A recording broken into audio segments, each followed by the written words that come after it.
বন্ধুবান্ধৱীসকল আপোনালোক সকলোকে পুনৰবাৰ অন্য এটা ভিডিঅ'লৈ স্বাগতম জনাইছোঁ।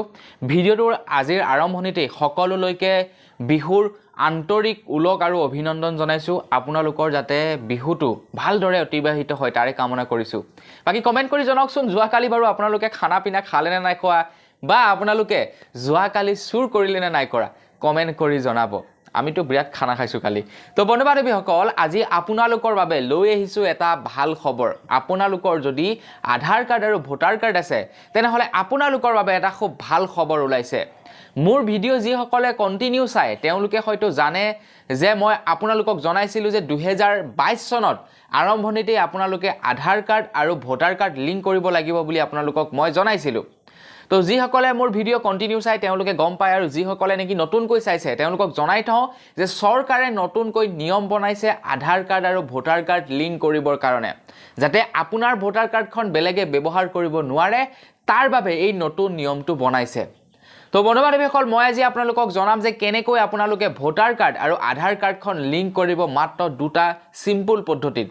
গতিকে মই শ্ৰীপাঞ্জিত গগৈ, আপোনালোকে চাই আছে আপোন নিউজ। আহক আৰম্ভ কৰোঁ আজিৰ ভিডিঅ'টোৰ আৰম্ভণিতে এতিয়ালৈকে যদি লাইক কৰা নাই লাইক এটা কৰিব, চেনেলটো যদি ছাবস্ক্ৰাইব কৰা নাই চেনেলটো ছাবস্ক্ৰাইব কৰিব এনেধৰণৰ খবৰবিলাক পাই থাকিবৰ কাৰণে, আৰু কমেণ্ট কৰি জনাব আপোনালোকৰ বাৰু ভোটাৰ কাৰ্ড আৰু আধাৰ কাৰ্ড আছেনে নাই।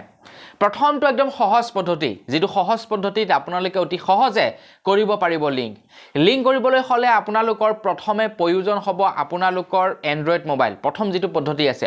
আৰু সেই পদ্ধতিটোৰ মতে আপোনালোকে যিকোনো এটা ব্ৰাউজাৰত যাব লাগিব। ব্ৰাউজাৰত গৈ আপোনালোকে টাইপ কৰিব লাগিব www.voterportal.eci.gov.in। এই ৱেবছাইটটোত গৈ আপোনালোকে কৰিব পাৰিব ভোটাৰ কাৰ্ড আৰু আধাৰ কাৰ্ডখন লিংক।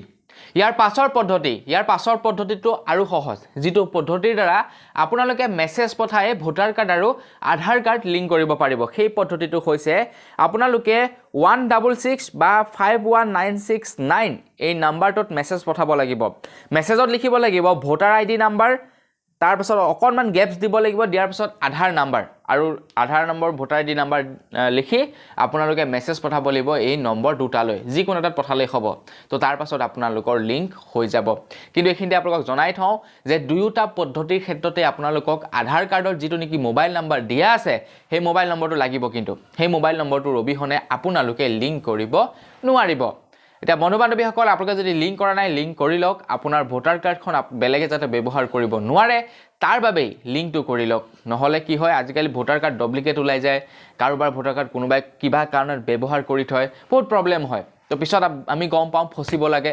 গতিকে এইসমূহ কামৰ পৰা বাচিবৰ কাৰণে চৰকাৰে এই নতুন নিয়মটো বনাইছে। তো বন্ধুবান্ধৱীসকল, আজিৰ ইনফৰমেশ্যনটো জানি কেনেকুৱা লাগিলে কমেণ্ট কৰি জনাব। যদি ভাল লাগিলে লাইক এটা কৰিব, যদি চেনেলটো ছাবস্ক্ৰাইব কৰা নাই ছাবস্ক্ৰাইব কৰিব। পুনৰ এনেধৰণৰ এটা ভিডিঅ'ত আপোনালোক সকলোকে লগ পোৱাৰ আশাৰে বৰ্তমানলৈ বিদায় মাগিছোঁ। ধন্যবাদ। জয় অসম।